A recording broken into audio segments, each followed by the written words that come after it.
Good afternoon. Welcome to our Holme Lacy Open event. In this session, we're going to be discussing forestry and the various courses available at the Holme Lacy campus in regards to this course. We've got a short little video just to show you, just to introduce the courses, and then we've got the tutors on hand to discuss any questions you may have. So if you sit back, enjoy the video, and think of any questions, just let us know. Hello, may I extend a warm welcome to Herefordshire and Ludlow College. My name is Alison Moon and I am the Assistant Principal responsible for the Holme Lacy campus. Welcome to the Faculty of Land-Based Studies. This morning you will be greeted by the Head of Campus and the various land-based course leaders. The courses we offer cover blacksmithing, farriery, welding, general land-based, animal care, equine, agriculture and forestry. We offer you the opportunity to study any one of these full-time courses along with a tutorial programme to support your needs and the opportunity to resit GCSE Maths and English. Before we move on, I just want to tell you some of the reasons you may wish to study with us. We have an Ofsted pass rate of 93%. We have excellent physical resources.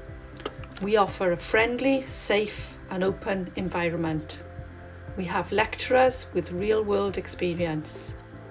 And in addition to that, we have students who have said that 93% are making good progress. 94% say they enjoy their lessons. 97% say teachers encourage them to work hard and behave well. 95% say they receive good support from their teachers. 97% say they know how they are expected to behave. And 92% say they would recommend the college to a friend. So collect your questions and sit back as we welcome you to see what we have on offer in our dynamic faculty. We also offer a range of forestry programmes at Holme Lacy campus.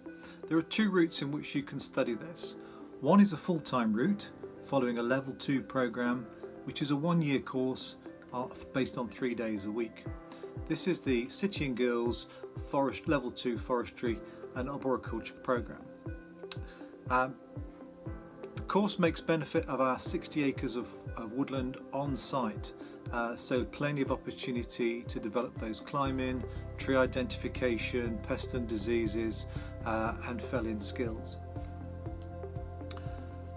The second option is to come on a forestry apprenticeship programme. This is based over 2 years and is run on a block release basis. Students will come in for a week at a time, about every 6 weeks, to study certain aspects of forestry operation. There are two pathways within this route. One is the arboriculture route, which will be for those who want to work in urban forestry careers. And the second is a forest operative route, which is more based around the woodlands in tree planting and extraction activities. The facilities and teachers are great, so if forestry is an area that interests you, then please get in touch to discuss this further. Thanks a lot. Okay, so that's just a brief introduction to the forestry courses available. So we've got one of the tutors, Lou Mason, who's going to be able to give you a bit more information about that. She's also on hand to answer any questions you may have. So please feel free to type them in. And then over to you, Lou, just to talk a little bit more about the course, please. Thanks, David. Hopefully everyone can hear me. So as David Lamb mentioned in the introduction, we've got the two options here, the full-time forestry course or the apprenticeship option. We also offer a range of short courses as well. So if you decide that you don't want to study full-time with us or do an apprenticeship, we have the individual chainsaw and climbing courses available here. So just to give you a bit of an overview about the content that you study on these courses, the full-time course, there are a number of modules. Some of them are mandatory, so there's a work experience module, so you'll be with us 3 days a week in the college, and then you'll be with a work experience provider for the rest of the time. There's also a business module, and to give you an idea of the sorts of units that that usually are on the full-time course, there's machinery units, visual tree inspection, a felling and extraction unit, and tree climbing has been on there in the past. So that course is the full-time course is really geared up to give you an introduction to the industry and is ideal for people going on to study, pursue careers in either forestry or tree surgery.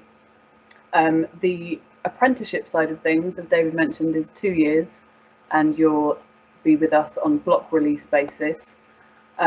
So depending on which pathway you choose, either tree surgery or arboriculture, will affect what the content is that you study, but there's a lot of crossover between the two. So you'll look at pests and diseases that affect trees, you'll look at planting and maintaining trees, pruning and felling trees, fungi, legislation, and health and safety are some common ones. I think there was a question. Do you have to pay for the course? So if you're an apprentice, you don't have to pay anything, but your employer, depending on the size of their business, may have to pay either the whole cost of the course or a percentage of it, and the rest would be covered by the government. And obviously you'd be paid a wage by your employer.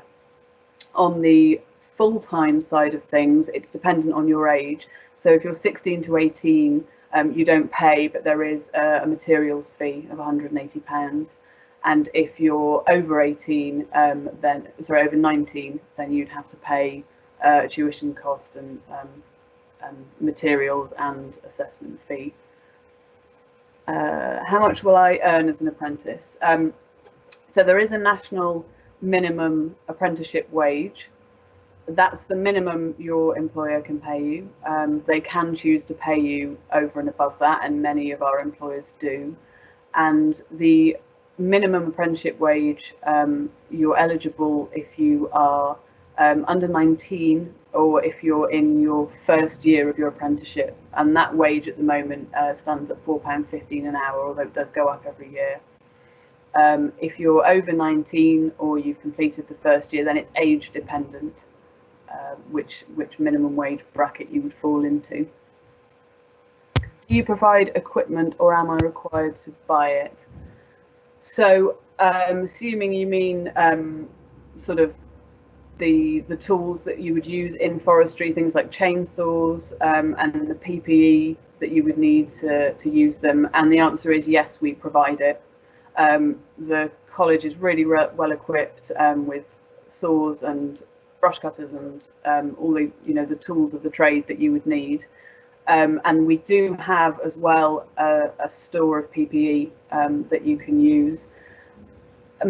Many of the apprentices, well, some choose to buy their own, or their employers provide it for them, so they may well choose to bring in their own PPE to use at college, but for the majority of the time you can use college kit. That's fine. What sort of things will I get to do? Somebody's asked. So as I mentioned, a couple of the things that we will cover. So the full-time course tends to be about 50-50 split between practical and theoretical. So you'll go out with your tutor and you'll be learning the practical skills that you need to work in the industry. So as I mentioned, things like felling trees, you might do a bit of climbing, some brushwood chipping, and some machinery maintenance, but that depends on which modules are chosen. The apprenticeship courses, the college side, is a bit more theoretical. You're with an employer for the majority of your time, so you're getting a lot of the practical skills with them. We try and get you out as much as we can, but we tend to try and cover some of the theory in college. So we also, as much as we can, get you out of the classroom and into woodland or urban tree settings and take you to various sawmills or small businesses that do forestry or arb, so you can learn from people in the industry. In terms of what you'll study on the apprenticeship course, as I mentioned, it's things like pests and diseases, fungi, tree ID, visual tree inspection, pruning, felling, extraction methods, is there anything else? Legislation I've mentioned. how does the timetable work? Will we be in every day? So no is the answer to that for both options. So on the full-time course, you'd be in 3 days a week, Monday, Tuesday, Wednesday, and that would be a mixture of theoretical and practical teaching and learning. You would also, depending on your grades when you come into the college, you might have an English or maths element to do as well during those 3 days, and then the rest of the time you'd be with a work experience provider. On the apprenticeship side of things, it's block release, so you'd be with your employer most of the time, day to day. You'd then be coming into college for a week at a time, and within that week you'd be having all of your training. And outside of that, you'd also have a number of short course, so certificates of competence, or tickets, we call them.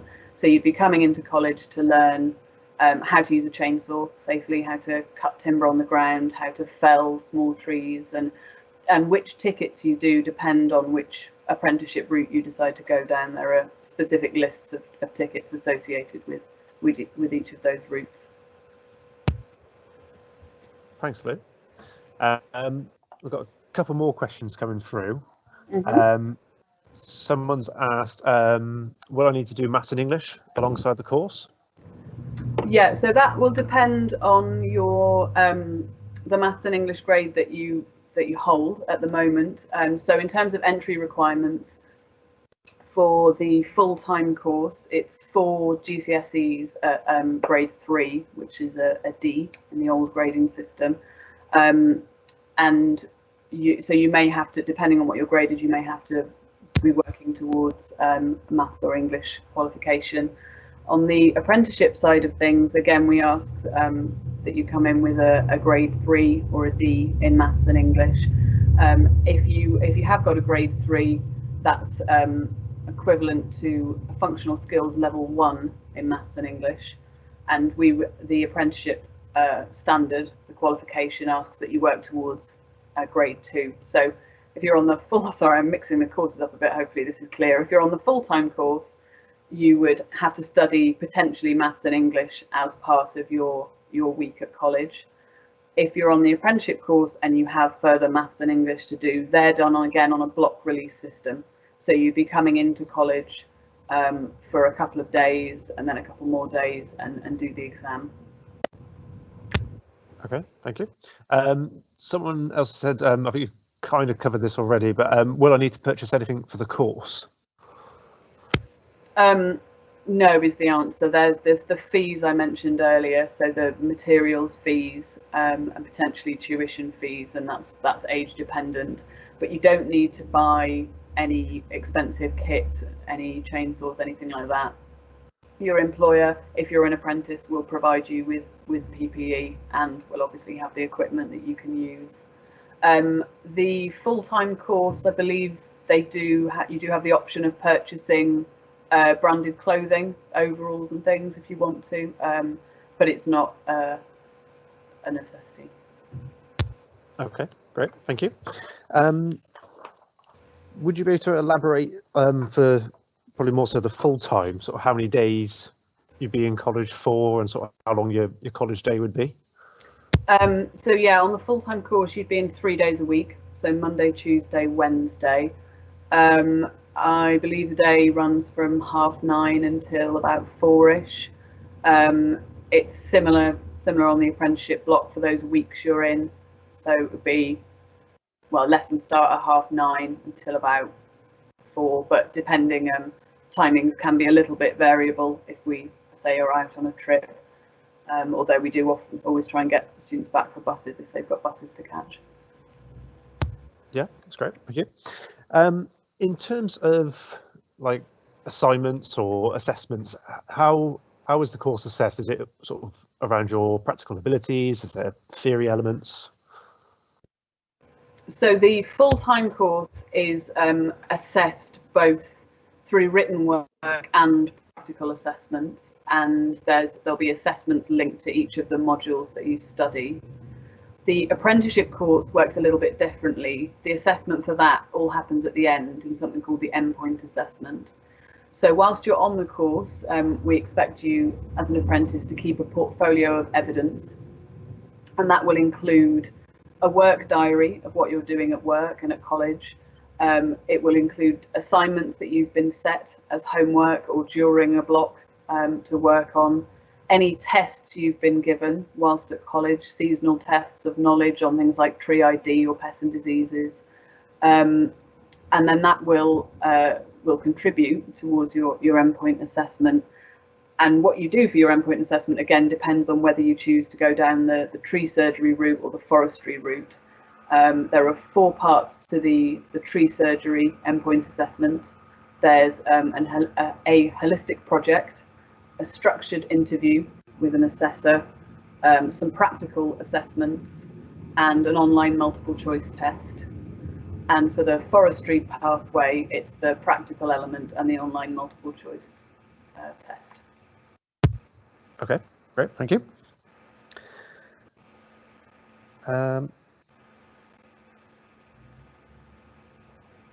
In terms of the full-time course, is it recommended to try and get sort of a work placement or try to find some kind of work alongside? Yeah, so there's the mandatory work experience unit to the full-time course. So that would be with an employer in a related role to the course. In terms of finding work experience placements or indeed employers for the apprenticeship programme, it's something that the staff at the college can help with, but it's really useful and helpful if people who want to do the apprenticeship or find a work experience placement, if they can also contact people in their local area. I mean, we know a lot of the employers in the county, but it's really useful to have that dual approach where we can suggest employers and you can try and find employers as well. If you are looking for work experience providers or apprenticeship employers, by all means send me an email and I can have a think and see if I know anyone in that area. My email address is masonlu, that's MASONLU @hlcollege.ac.uk. Lovely, thank you. Just had a question come through. Someone's asked, is there a way onto the course if I don't get the grades I was hoping to get? Oh, sorry, I've missed a load of questions there. It wasn't scrolling down. The other thing in terms of entry requirements I've said is if you completed a level 1 course, then that counts as entry requirements to get onto the level 2 full-time course. If you don't get the grades, I would suggest still applying for the course, or if you think you might not get the grades, and it's something that we can discuss with you further at interview. Ideally, those are the entry requirements, but as I said, it's something that we can discuss in interview and see about that. I said there's Oh yeah, sorry, I've missed a couple of. So just go back. Are there any trips involved in the course?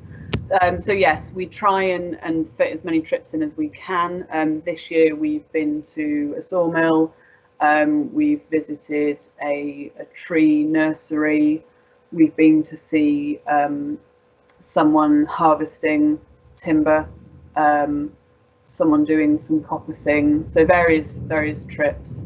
And we had a load more planned, but unfortunately they've been postponed until further notice. What sort of things have your previous students gone on to do after the course? So there's a whole range of employment options. Some former students have set up their own businesses doing tree surgery. Some that were on the forestry course have ended up working on estates, doing estate management. We have students that have gone on to be tree surgeons, that have gone on to work in ecology and conservation, and more sort of forestry for wildlife. Anything else? I mean, there's a load of different directions that you can take forestry in. Okay, brilliant. Thanks, Lou. I think we've answered all the questions that have come in. Was there anything else you wanted to add about either the full-time or the apprenticeship? No, I think that's probably it. As David mentioned in his video at the beginning, we're really fortunate to be based where we are in Holme Lacy with the estate and the woodland that we've got. It's a really we're really lucky to have that resource literally on our doorstep. So I think that's the only thing I'd add really. And yeah, just if you think of any more questions, drop me an email. Okay, brilliant. Thanks, Lou. So, as Lou said, you're welcome to drop her an email. We can put her email address in the description of the recording when it's on YouTube. If you've got any other questions, either about forestry or in general, feel free to get in contact with us. You can contact us through the website, through our social media channels, and feel free to look back at this recording.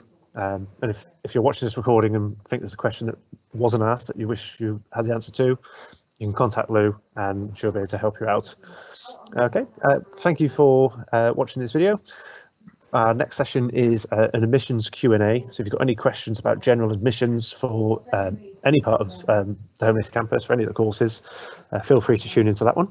But for now, thanks for watching. Goodbye.